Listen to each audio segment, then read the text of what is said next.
L'année dernière, nous avons eu à renouveler l'intégralité de notre stockage, arrivant avec des baies qui avaient 3 ans d'âge, qui étaient des baies basées sur des systèmes rotatifs et qui commençaient un petit peu à être limitées, tant en termes de volumétrie qu'en termes de performance.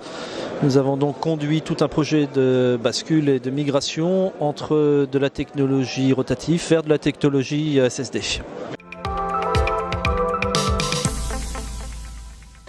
Alors pour mettre en œuvre cette migration, nous avons donc suivi une démarche relativement classique, c'est-à-dire passer au départ par un RFI, un appel d'offres, sélectionner un partenaire qui nous a accompagnés sur l'ensemble, qui nous a proposé à la fois un matériel particulier qui correspondait à nos besoins et toute une méthodologie pour mener à bien cette migration.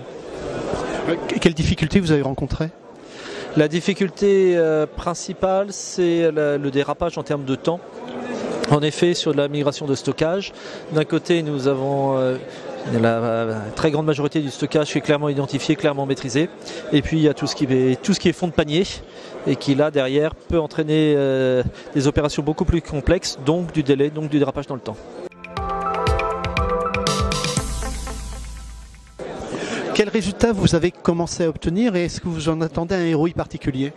En termes de résultats, le fait de changer de technologie, de passer de rotatif à SSD nous a permis quand même d'avoir des gains significatifs. Aujourd'hui, on a des traitements de nuit, des traitements batch qui durent, sur lesquels on a gagné 25% de temps, donc c'est quand même non négligeable. Et puis on a gagné aussi une certaine flexibilité dans tout ce qui est opération de recopie de données d'un environnement sur un autre.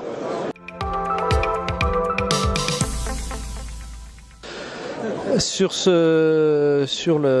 la partie migration de stockage, ce serait vraiment faire attention à tout ce qui est, je parlais tout à l'heure des fonds de panier, c'est-à-dire bien prendre en compte qu'il y a il peut y avoir une partie qui est beaucoup plus complexe et toujours faire confiance à ces équipes parce que finalement les équipes internes savent gérer, sont les mieux placées pour gérer cette complexité historique. Voilà. Merci. Merci.